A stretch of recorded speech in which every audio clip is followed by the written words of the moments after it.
Okay, welcome to another episode of the You Matter Show podcast. I'm Mark Bradinsky, and the purpose of this podcast is make everyone believe that they matter, because that is so important in this world. So if people can believe in themselves, believe they're a miracle, a masterpiece, and a hero, my goal here is to positively impact the lives of 1 billion people. You get 1 billion people remembering that, reminding them of that, and empowering them. We can then, with that ripple effect, affect 8 billion people all over the world. Make sure that everyone knows that they matter. So my guest here is Luke Jeraci. Luke is an accomplished insurance agent, among other things that he has done in his life. And he and I work for the same insurance company. I thought he'd be a great guest here because he's very much about empowering other people. In fact, Luke has told me that's his motivation for everything. So welcome, Luke, to the You Matter Show podcast. Thank you, Mark. Thanks for having me on, man. I think this is awesome. I think the concept is beautiful. And that's important. I think especially nowadays, people kind of lose track of that. So congratulations to you. Thank you. Thank you. So I'm happy to have you here and want to talk a little bit about your life, because this show is all about, right, you matter. So we're going to talk about times maybe you thought you didn't and how you think other people do. Let's start with your story. You were born in Syracuse, New York, right? I was born in Ithaca, New York, but I'm from Syracuse. Okay, from Syracuse. But yeah. I mean, I grew up in Syracuse, New York. I moved down to South Florida after teaching for a little bit, and then got into the insurance after about 3 or 5 years down in there, and then stayed for another few years. But you've done a bunch of things in your life. So besides teaching, you also did a little bit of acting, right? Yeah. I was an actor. I was in a bunch of small stuff, nothing huge. We did win an award for something like a Miami Web Fest. I do spoken word, actually. I'm hoping to release an album for that this year, by the end of the year. And then Buddy and I, started, well, he really started, I helped, moving company and just a bunch of random stuff. But interspersed in all that, you've also done some volunteer work. So talk about that, because that's really important in this world to, let other people know that they matter. You've done worked with a number of charitable organizations. First of all, tell me your reasoning behind that, and what have you done to actually affect the lives of others? Honestly, I haven't been as involved since COVID as I should be. To be completely honest, but yeah, I used to be heavily involved with a bunch of different ones. Probably my favorite one was Handy. It's helping abused, neglected, disadvantaged youth in South Florida. I used to be pretty active in that and donate quite a bit. And that probably comes from my background in teaching. So I taught in an at-risk school in upstate New York. Weirdly enough, the worst school district in New York State, which is not a good thing. But that was always kind of near and dear to my heart. That I thought that if I wanted to make a difference, I had to make a difference in the community where I was. So when I was in Syracuse, I was active there. And when I moved to Florida, I was active in Florida. And then I think helping the youth, in my opinion, was probably the thing I'd be best at, where it could have an everlasting impact. Actually, my buddy Scott Ball was one of my business partners. He's really the one that got me into it. Like, he lives that stuff. He convinced me to, it wasn't really a charity, but we were helping out. Went to West Africa, Porto Novo, Benin, helped out there. Him and I also did like Habitat for Humanity, and that was really cool because you get to like see the person and like tangibly do something. So we we helped build a house for a single mother. It was pretty cool. It's amazing. Not everyone goes that far, halfway around the world to do some charitable work, but Scott convinced you to make that trip. Yeah. So that was in grad school is when I got into it, really. And that's when Scott and I became friends. And spring breaks, different than my earlier spring breaks, we'd actually volunteer. We'd like take road trips and stuff like that. It was pretty cool. It's something I'm proud of, actually. That's great, man. I mean, look, you're touching all parts of the world with your charitable work. So that's awesome. Let's talk a little bit about a couple of questions, because I always ask these when I tell stories. And you and I have talked before because I told your story for the insurance company. But tell me, Luke, what you consider your greatest accomplishment and greatest challenge in life so far. Okay. My greatest accomplishment, I think, is marrying my wife. Before we were just talking, you were asking me, like, how's married life? I love it, man. You know what I mean? So my wife is awesome. She's badass. And I just feel like for me, that was such an accomplishment. I'd like to think I've done a lot of things as well, but that would have to be my number one.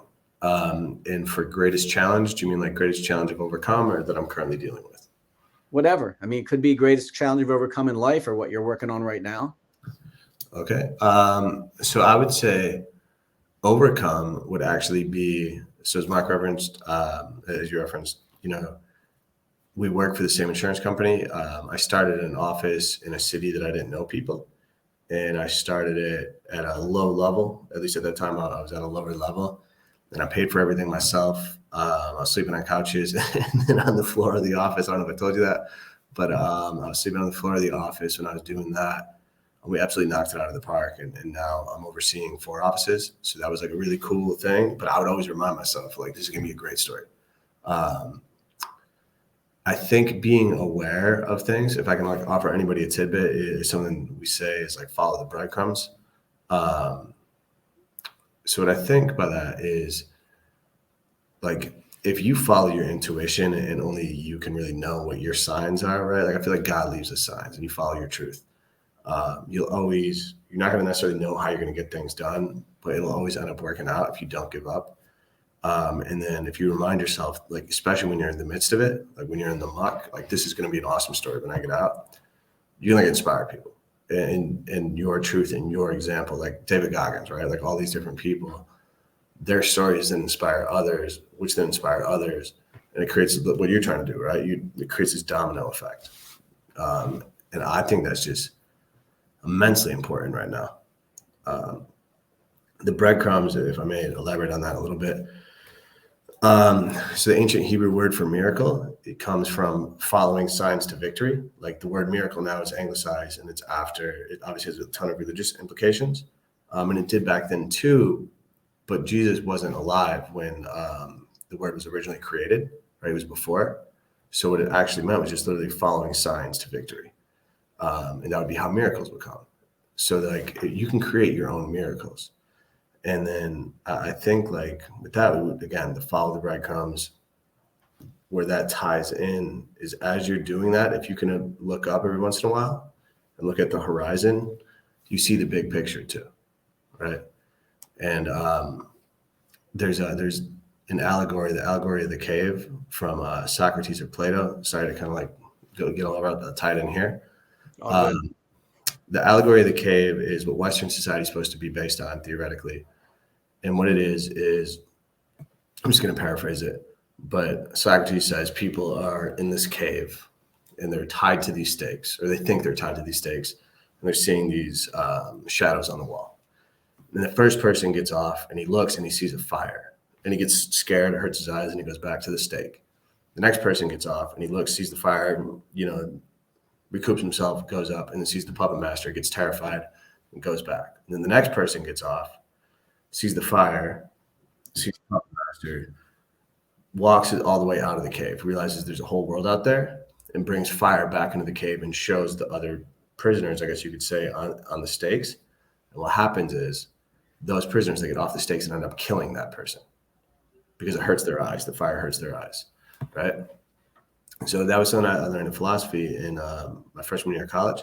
That's kind of that always stood with me. And it was like, so that's like the Jesus is, the Socrates, the different people that are trying to do it that end up getting killed trying to spread the message. And I think the best way to show people the light is not to force it upon them, but to leave little breadcrumbs, right? And then they'll find their way when they're ready. So like this show, like little things like that, people trying to leave the message and people will find it when they're ready, I think is the answer. So when the student is ready, the teacher will appear with that question, right? Yeah, exactly.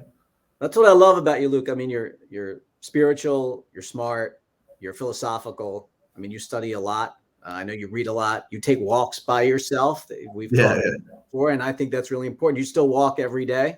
Yeah, actually, I just did a 45-minute walk a little bit ago. I'm in Kansas City, so it's just walking. I didn't probably do it by myself. I had Scott's with me, so we actually just walked and checked out the neighborhood, and we just talked. But I've done research on that, actually, and they show like a lot of people's best thoughts are when they're walking. I don't know if it's like the fresh oxygen and the little pace. A lot of endurance runners say the same thing. They're not walking, they're running, but yeah. There's a book out actually called The 12-Hour Walk. A guy who climbed a lot of mountains. I can't remember the exact all these peaks that he's climbed, and he took a 12-hour walk after he had finished climbing all these mountains, because he said when you do that and you're just by yourself, nothing. I mean, he took some supplies and he rested and things like that, but just got into his own head. He said the clarity that comes from those 12 hours when you're finished is amazing. I know several people that have done that actually. And they've said the same thing. So I'm fortunate enough, I'm in this, it's got to be the top mastermind group in the country now. And several people have done that. I think 3, and they've all said the same thing. They said like they pre-ordered food. One of them had a backpack with like his supplies.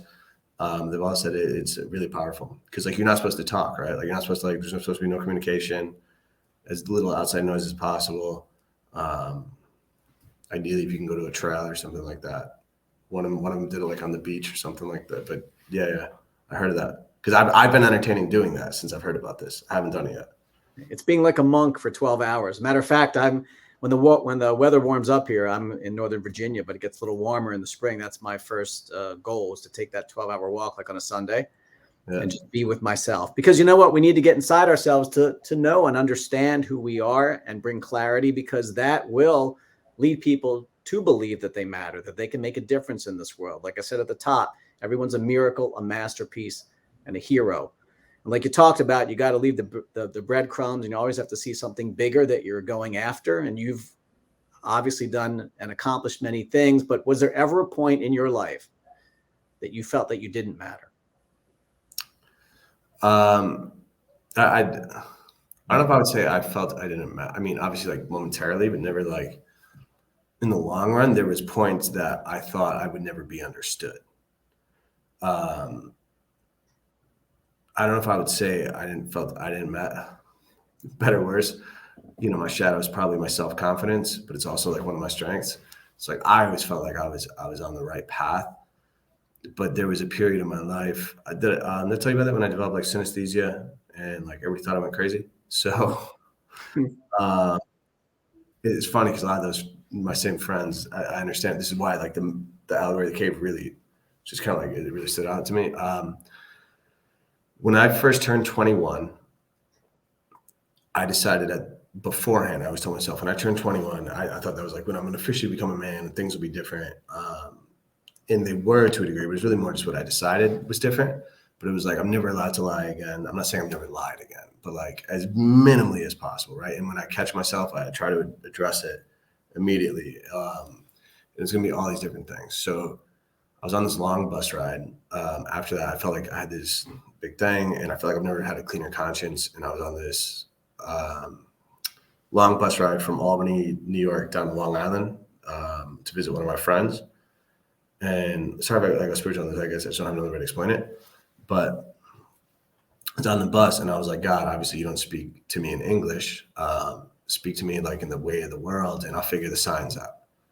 And I was on this bus ride, and I felt the signs. And it gave me this long message. It's basically just still like literally on my mind today. And anyways, shortly after that, I started seeing things that I wasn't able to explain to others. So it took me about 4 or 5 years, but I found out it's called synesthesia. The most common form is sight and sound. So like Kanye West has that, Pharrell has that, Megan Rogers has it. A lot of famous musicians, especially composers, have it, where every noise creates a visual image. Mine is a little more rare. Mine is feeling and sight. So if I'm in a meditative state or I'm very concentrated on something, I can ask myself questions and feel intuitively something. And if I'm in that state, I can see a color which corresponds with things. So like, again, I wasn't able to convey it this way at the time. So my friend's defense and my family's defense, I was also wild back then. So like, I'm like, oh, I talk to God, I see colors now. And everybody thought I was crazy, which in their defense, I mean like, yo, I get it, right? I'm able to convey it much more eloquently now. I'm also more patient now, and I'm a lot more successful now. But at that time, like everybody thought I went ape shit. Part of my language. Everybody thought I went nuts. And now a lot of so the breadcrumbs, right? And I try to force this on people. I was like, yo, you got to improve yourself. You got to start reading books. That's when I really got into reading. Because I was like, yo, if I have these things I'm supposed to do, and I believe we all give ourselves our own purpose. Like Viktor Frankl's like, man, search for meaning. Like everybody gives themselves their own purpose in life. But I was trying to force it on people. And it was getting a lot of resistance, right? I always had a really good name with my friends. So like, I didn't lose friendships, but everybody thought I was crazy. Like my parents were called by my friends and they showed up trying to bring me to a psychiatrist. It's the worst fight we ever gotten in my life. And I was like, yo, I'm not crazy. Like I know I'm not, maybe I can't explain it.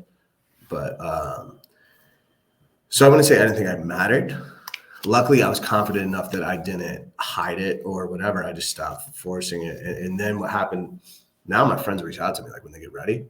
I can't even explain to you. I think I told you like 20 friends that kind of like followed me down to Florida. I don't want to say follow me. They were inspired and left and moved to Florida from New York. And now a few are in Georgia where I'm at primarily.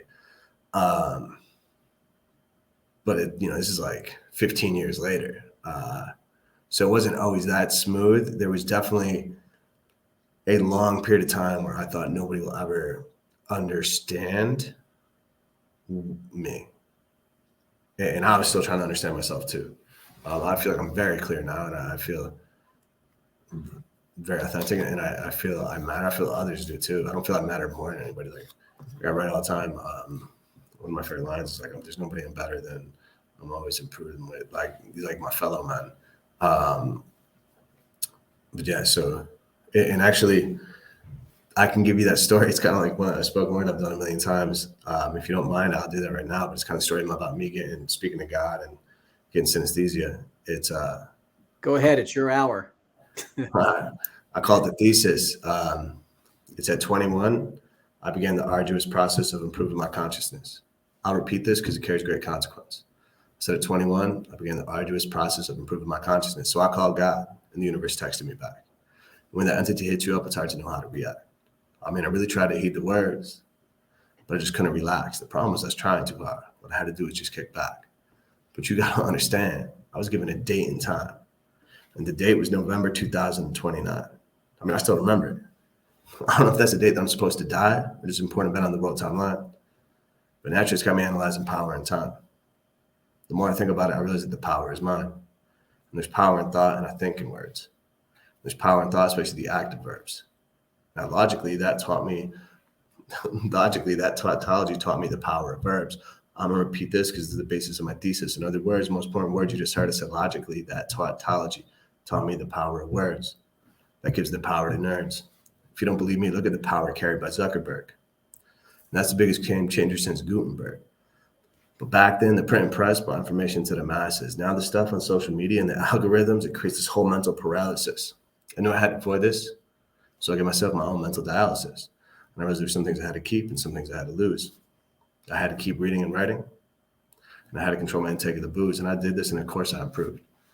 My improvement was predicated on my dedicated endeavor to be the best, and the prescription was self-medicated, and it relegated the days for us pursuing the lesson. And I know the universe respects this because when I asked for help, I asked for a guide, I didn't ask for a Lexus. And now I've been given a Pegasus. So like Aladdin on his magic carpet ride, I'm gonna show you a whole new world through my beautiful mind. And I know my past, present, and future clashes.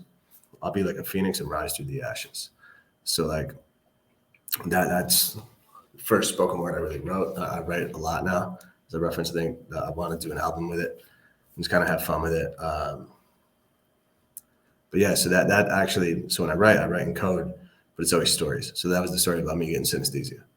I was going to say, we could end the show with that. That was fantastic. And all you need, right, is music and a rap beat behind it. And that's a song. It could be a number one song, right? That's fantastic. Way to go, Luke. That's amazing. So not many people have that much inside of them to share that kind of philosophy and put it into rhyme. But so November 2029, that's a date you have in your head. Yeah, it's funny. Nobody noticed that. I don't know what's supposed to happen, but it was, I believe it was 2009. And it was like the day after Thanksgiving. And I was kind of like in this meditative state. And it was like 20 years. It was something, I don't remember the exact wording, but it was, normally I don't get words, normally I get images or like feelings. And it was like 20 years. It'll be like the world, or you're going to see or experience something that has never been seen or experienced before. And I was like, does that mean I'm going to die, go to the next level? Like, what is that? So it was like, again, I don't know if that means I'm supposed to die on an important event on the world timeline, but naturally it's got me analyzing power and time. And then Well, it's we just hope like, you're not going to die in 6 years. I don't think no, that's. I don't think so. I don't know what, right? At this point with what's going on in the world, who knows? I'm like, yo, maybe it's aliens. I don't know, man. Yeah, that could be aliens. Who knows? I mean, but the thing is, I listened to a guy named Darren Hardy, and he has a great line. He said, "The world has always been a circus. It will always be a circus." So things have always been crazy, and things are never just going to be level on. There's not going to be peace and harmony, and because human beings are predictably irrational, and so we're always going to have this yin and yang and hard and easy, and it's just that's the way the world's going to be. So the best thing you can do is take control of what you can control, which is you. If you can make a better you, then you can make a better world, because the world begins from inside out, not from outside in, right? You don't try to control what's around you, control what's inside of you, which will then touch other people. And I guess you got lucky because you weren't understood, but you felt confident and you shared it. How many people aren't understood and then go down the rabbit hole of thinking nobody understands them, no one will ever understand them, they don't believe in themselves, they think other people don't believe in them, they think that they don't fit in and that they don't matter. So our job, our role as human beings who work on ourselves and try to make ourselves better, is to make other people believe that this is right. Like you said, you try to convince your friends, right? You can't do that. Right. You have to lead them and show them that what you're doing is working. And you're doing that now by being so successful. Now they're all following, in your footsteps, or at least want to be around you because they want to be in your aura, right? In your circle of people. And that's what we need to do for people is, like you said, at the top, empower them, right? Not just not try to teach them and empower them, but not force them into something that they're not ready for or don't believe. That's a really good way to put it. Yeah, I mean, I couldn't agree more. I think that by us just authentically being ourselves and encouraging others, I think that's the only way to do it. So I applaud what you're doing. I think that's beautiful. I think that's a huge thing because I was fortunate enough that I think it's in my blood, but my nonna always was like, yo, if you don't say you're the best, who will? I try to be way more humble, but it was always speak your mind. And stand in your truth and realize that you are different than everyone else, and that's good. People think different is bad, but you don't want to be part of the herd. You want to stand alone. We all need each other as a social tribe, but you've got to be you because there'll never be another you. There never was another you. And so embrace your uniqueness, embrace the craziness. Like you said, people thought you were crazy, but what's that Steve Jobs quote, right? That says it's the crazy people who think they can change the world that actually do. And so crazy is good as long as you're not hurting anybody, right? Crazy is a good thing to be because it means you're being creative and you're living in your truth because we're all unique. We're all a little crazy. What's normal? There's no such thing as normal. And people try to say, well, that person's not normal. What's normal? We're all unique human beings. We all have different, DNA. We all have different chromosomes. And so how can one person be the standard? There's no standard. We're human beings. We're all trying to make our way in the world, but we're each uniquely gifted and talented. And that's what we got to focus on. And I know that you are, because you wouldn't be as successful as you are and done a bunch of different things and had the same philosophy that you do. What you're doing to me is embracing the light inside of you and using it to share other people, because I know you want to empower people, teach them. I know you work a lot with your agents and trying to make them better, right? Yeah. I mean, that is the goal. We call my office the dojo. So you're better mentally, physically, spiritually. I got a gi now signed by Jesse Itzler, who's my business hero. Sarah Blakely signed it as well. I'm fortunate enough to call Jesse my friend now. It's so cool. And what we really do and what we focus on is we do a book club every month. Right now, we just finished up The Art of War. Or The War of Art, not the art, not the classic, The War of Art. War of Art, Stephen Pressfield. Yeah. It's great. One of my favorite books. Such a great book. It's so good. I had just read it a month before. One of my friends, who is actually, shout out to Chris Howe, he is in the process of running 7 marathons in 7 continents in 7 days while jumping out of a plane in each continent. He's doing it with a bunch of Navy SEALs to raise money for them. He's the one that recommended that book. But yeah, I mean, the whole thing that we really try to encourage others to do, that I've been encouraged by those people, is to take on challenges. And like, so we were talking about before, I just got back from this ice camp. We were in, frozen lakes in Minnesota and staying in saunas for absurd amounts of time, doing this breath work, all this crazy stuff. And it's constantly seek voluntary stressors so that when involuntary stressors come on, you have the confidence and the ability to withstand them and to withstand them properly. So we work with my agents all the time about that. We do, again, I took it from Jesse.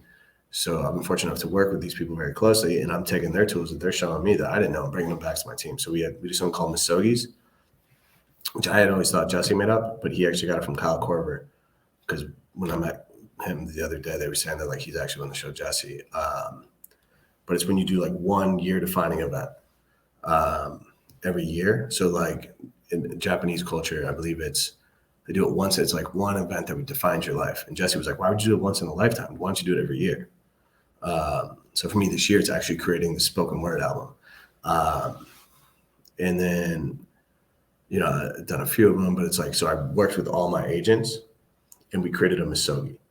So a lot of them naturally were like money-based or savings-based. And I taught them like these things I learned from these finance guys and stuff like that. Some of them were running. I taught them a little thing I learned. Again, shout out Chris Howe. He's the fitness coach in the group. He runs 100-mile races. He's an Olympic athlete. He coaches like people's favorite like ultra runners that like people look up to and stuff. Like I'm not gonna put any names out there because I want to, but this is the dude behind those people. And he was breaking it down to me because I was like, yo, I want to run a marathon. So he goes, all right, Luke, so start off just running 30 minutes a day, 4 days a week.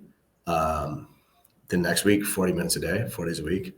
The next week, 15 minutes a day, 4 days a week. The next week, 60 minutes a day, 4 days a week. He was like, don't worry about pace. Don't worry about any of that. Just keep yourself going for that long, 4 days a week. He goes, now your body's used to running for 4 hours in a week.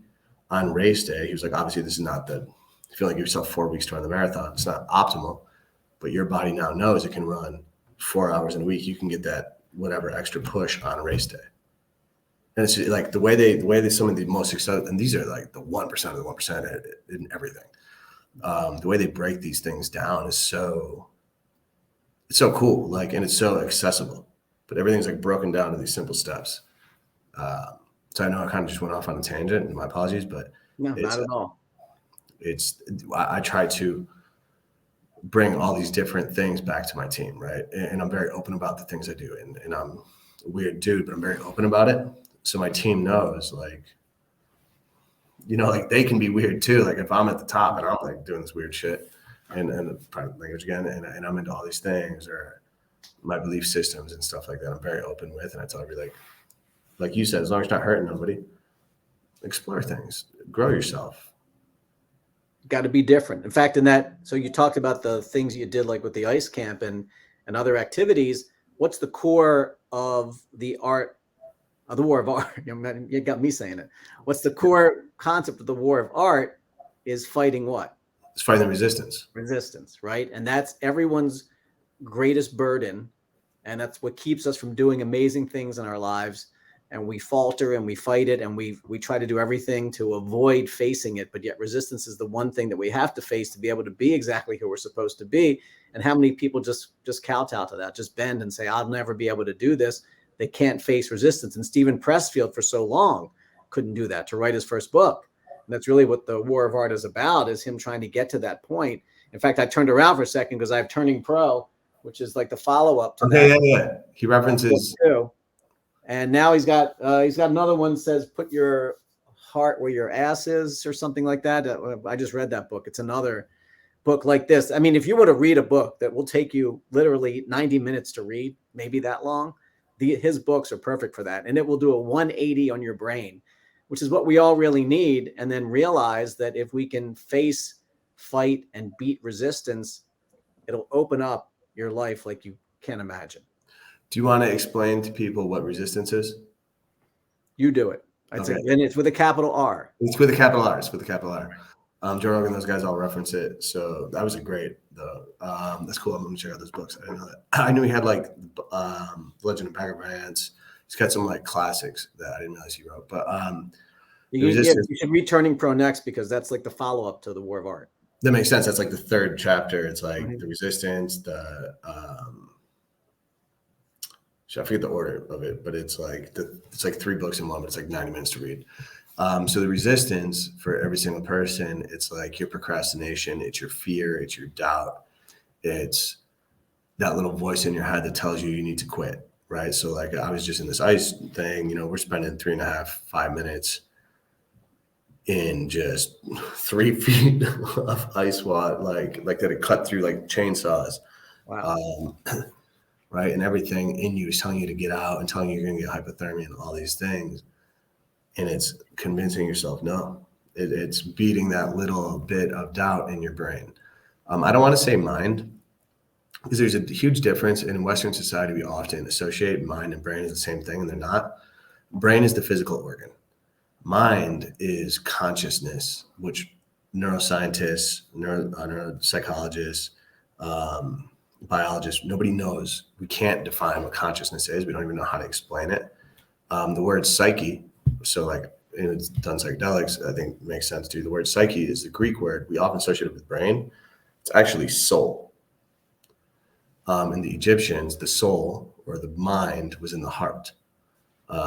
So like resistance is the part of your brain, not mine, that is worried about self-preservation, right? The brain's job is to keep the body safe. So what you have to do is constantly push yourself and show your brain that you're way more capable than you realize. So I referenced Chris that just ran the 7 marathons, 7 continents. He's in the process of it. He's jumping out of buildings, or not buildings, planes. I have 2 other friends in that group that just ran 7 marathons in 7 days, 7 continents, like 2 weeks before.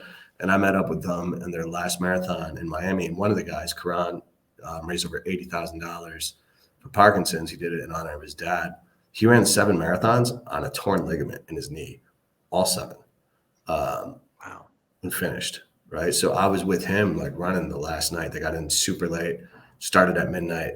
I didn't do the whole thing, like 7 or 10 miles. I think he said I did 12. I did not. I did like 7 or 10 or something. But, and I was just there for moral support. I decided I'd visit my Miami office and just make a day of it. It ended up being a whole night of it. But it was just cool to watch, right? Like, again, these are the people that are like the top performers in business, but they also do the crazy shit too. And he was motivating others. Like, we were there to motivate him, and he would like see people around him when we like, and he wasn't moving at a fast pace because of his knee, but he's moving.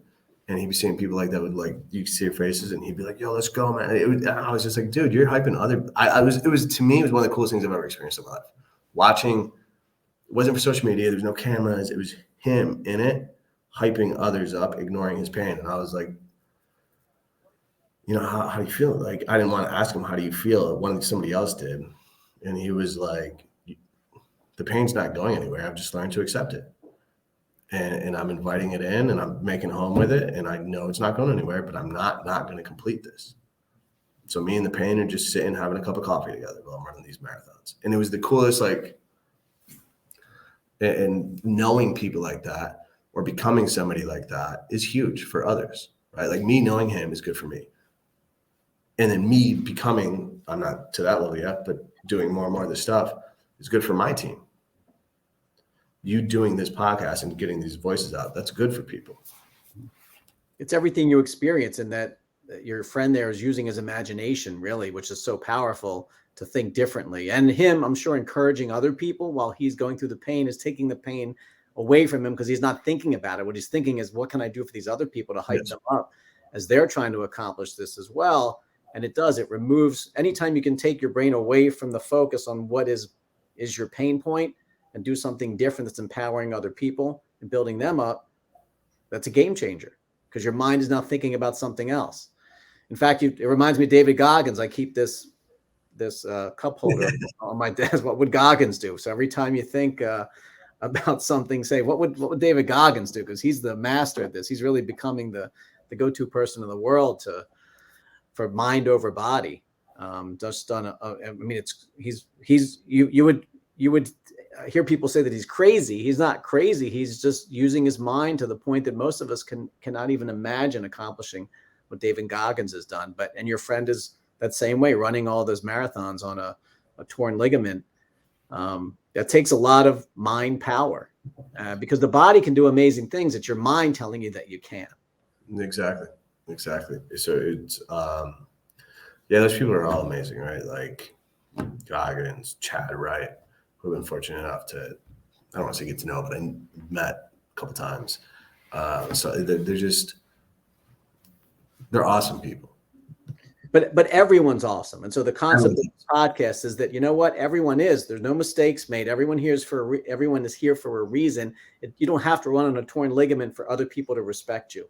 Right. If you're going to be exactly who you're supposed to be in this world, you were born for a purpose. And if you live that purpose, people are going to respect and love you. And you just got to break out of that whatever it is that keeps people down, right? It's a mask that you wear, or you put on a mask to fit with other people. If you just would take off the mask and be exactly who you are, you'd realize that everyone loves you. Be crazy, because people respect that. We all actually respect people who step away from the herd and be themselves and do what they're supposed to do. So last couple of questions, Luke, and I appreciate you doing this. You've talked about the fact that you believe that life is like a pendulum, back and forth, right? So explain a little bit more about that to us. I mean, I can't say that I created that. That's from the Kabbalion, which is it's supposed to like predate even the Abrahamic religions. So there's 7 base principles. One of them, within the principle of rhythm, is that life is a pendulum, and it swings between like easy and hard, or good and bad, or whatever terminology you want to use. Right. So everybody knows, like, I'm sure you've had it, like things seem to be going great and then they don't. And they seem to be going great and then they're not. Or I like to think of it more as easy versus hard versus good versus bad. I just like easy versus hard, because to me, that's just like obstacles to overcome. And I think when you create healthy habits and rituals, I like using the word rituals now instead of habits, because to me, rituals are more sacred. So they're harder to break. But when you create positive building rituals, you can swing it back faster from hard to easy, right? It's the positive self-talk. It's for me, one of the things is reading books. I think everybody can benefit from journaling. You don't have to write spoken word, but just writing your thoughts. And if you've never written before, give yourself a prompt. What are you grateful for? Just write 10 things, right? Like it could be whatever. But these positive rituals that you do, I think will help you swing it back faster. It's like mental alchemy. Like it's turning calamity into, prosperity. It's turning calamity into like triumph. Because hard things happen to everyone. Life is hard, and you're going to face tragedy in life. There's just no doubt about it. You're going to lose people in this life that you love. If life works in the cycle it's supposed to, it's your parents going before you do. We never want it to be the other way around, to lose a child. But you're going to have things happen in life that are going to knock you to your knees. And if you feed yourself the right information, and if you do try to stay positive and you work on you, then coming back up off the mat is easier. Doesn't mean it's not difficult, but it's easier to keep bouncing back. So last question, because I know we're running out of time here. I know you're into life hacks. So I'm going to ask you a question and give you this challenge. And I hope you can answer it. I know you can. I know you believe everyone matters. You wouldn't be on the podcast if you didn't. What's a life hack, though, for someone that thinks that they don't? How do they get to the point that they're like, you know what? I do matter and I can make a difference? The easiest thing is to help somebody else, help other people constantly, and spend time writing and in silence, figuring out what matters to you. So I referenced it before, we all give ourselves our own purpose, right? So for like what's beautiful to me and matters the most to me and gives my life meaning might not for somebody else. And that doesn't mean I'm wrong or they're wrong, right? So before, because you're not going to figure things out overnight, especially if you've never looked into this. So in the meantime, a simple thing, and the studies have shown, like I don't think it's dopamine. I think it might be serotonin that's released when you help others. There's a certain chemical. Forgive me if I'm wrong on that, but your brain releases chemicals that increase your sense of self-worth and trust in others when you help others out. I'll give you an example. Like when I would write my goals daily, a lot of times I would put down help somebody. If I didn't feel like I helped somebody, this is weird, but I would do this. I would go and wait outside of Publix and wait for an old woman and ask to help carry her bags to her car. And I would feel good after, but I would finish my goal, right? So like find ways to help others, but don't try to force it. Again, I'm saying that and I've waited outside of group. So Publix, so that's kind of hypocritical, but I just mean don't force your view on others and spend time. I think the easiest way is in silence or challenging yourself. So like, again, cold water, running, pushing yourself. And when you're doing that, especially if you're doing it without music, you're doing it by yourself, I think things will come to your mind. And I think you'll find what matters to you. And the easiest way to make yourself matter to yourself is to pursue what you find meaningful, right? Charitable work isn't big to somebody. Like, don't force yourself to do it, but figure out something that matters. It might be taking care of the earth. It might, who knows, right? It might be making money. But hopefully it's more than that. Hopefully you can monetize on it, but I just think that like people they have to find that out on their own, but we all have our own missions that oftentimes align with others. But like you said, we each do ours slightly, maybe just slightly, but slightly uniquely. Well, next time you're standing outside there, what was the store you mentioned? Publix? Yeah. Wanting to help an old lady with her bags, and you can hand her one of these cards. I'll send these to you, right? The right? It's a simple 2 words that can change someone's day. That's a part of the concept of my You Matter movement to positively impact the lives of 1 billion people. And those 2 words are meaningful. It's why we're doing this show. But those cards can make a big difference. So just 2 words, handing it to somebody, you see their whole face change, and sometimes their whole lives change. I have stories about that. But Luke, you were fantastic. I knew you would be. I really appreciate you taking the time to do this. Anything that you're working on that we should know about besides the spoken word album that you basically gave us the whole song earlier? Yeah. So that was one of the songs. I got a few things. I like to keep those kind of close to the chest till they're done. But I will say, shout out to Sana Poppy. Put the hat on. There you go. More, what I'm gonna do is more shout out my friend stuff than my own. So Sana Poppy, you can look him up on Instagram and stuff like that. He leads this lifestyle, hosts retreats. They're absolutely life changing. I suggest everybody do it. And then my buddy Drew's clothing line, like urban hip tees and stuff like that. Just super casual, comfortable wear. Just encourage, again, so other people go chasing their dreams.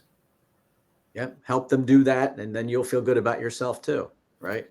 Yeah, exactly. See other people succeed. So thank you for helping us succeed here. Like I said, your motivation for everything is empowering others. You've done that in the time we've had together here. So really appreciate you taking the time on this You Matter Show podcast. I'm Mark Bradinsky. Thank you, Luke. And we will see you or hear you. You'll hear me next time. Thanks.